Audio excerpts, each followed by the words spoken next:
Hello, my name is Emily. Ever since I was little, I wanted to be a corporate lawyer. I wanted to be a corporate lawyer as my job and end up in the Supreme Court. And I want to be the new Einstein inventor as a hobby. And I wanted to be a corporate lawyer. It's because I want to help make cases fair, because sometimes the good guys lost and the bad guys won. And also I was inspired by someone very special.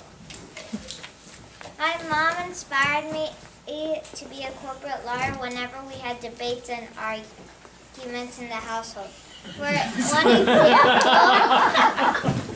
example, when I was wearing the winter jacket. This happened many times. My mom told me to wear my winter jacket because I had asthma, so I wore it.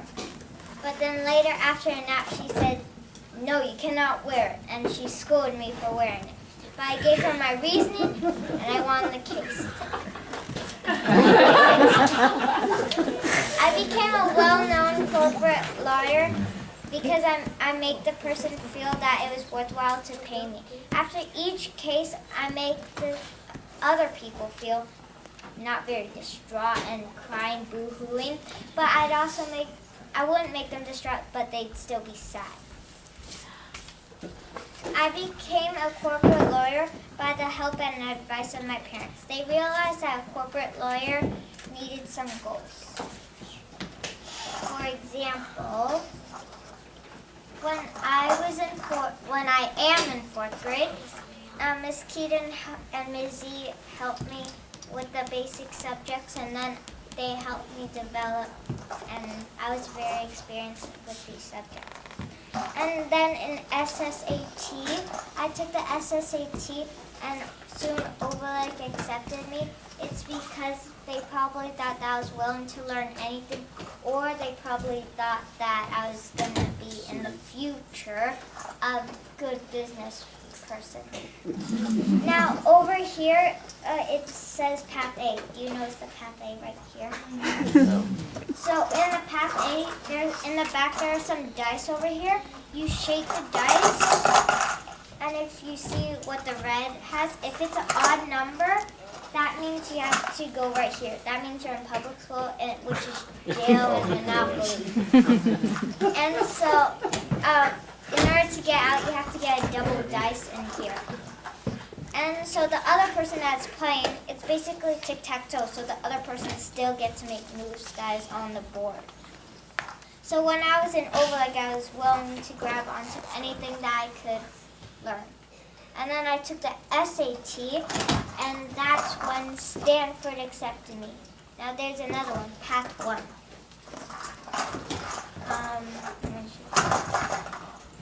Okay, luckily I got a 4. If I had gotten an odd, then this is what it would say. Note for parents. Your child has not been doing homework, so he will get expelled soon. Dear love from Stanford. And Dad would probably not be very happy.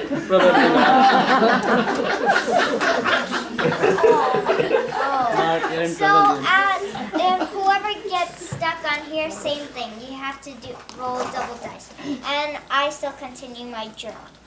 In Stanford, I learned airplane science, and I took lawyer school. And in that case, the Supreme Court sees how skillful I am, and so I take an interview at the White House so I could go to the Supreme Court. And soon they accept me. Now, retirement is a very dangerous thing.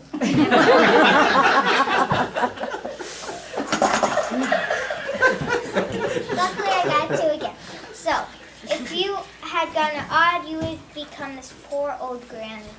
I'm poor, please give money. I was evicted.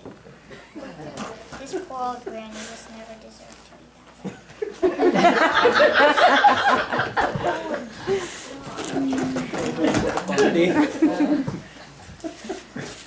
So, life in the 20s, in the future, 20 years in the future, every morning my alarm clock would ring as usual, so I rushed to get ready. Today I have a busy day. I ran downstairs, kissed my mom goodbye, and rushed towards my workplace. As I walk into the Supreme Court with my friend Alkshar and I chat with him, I rejoice in the case that I just won over yesterday and today and yesterday before yesterday.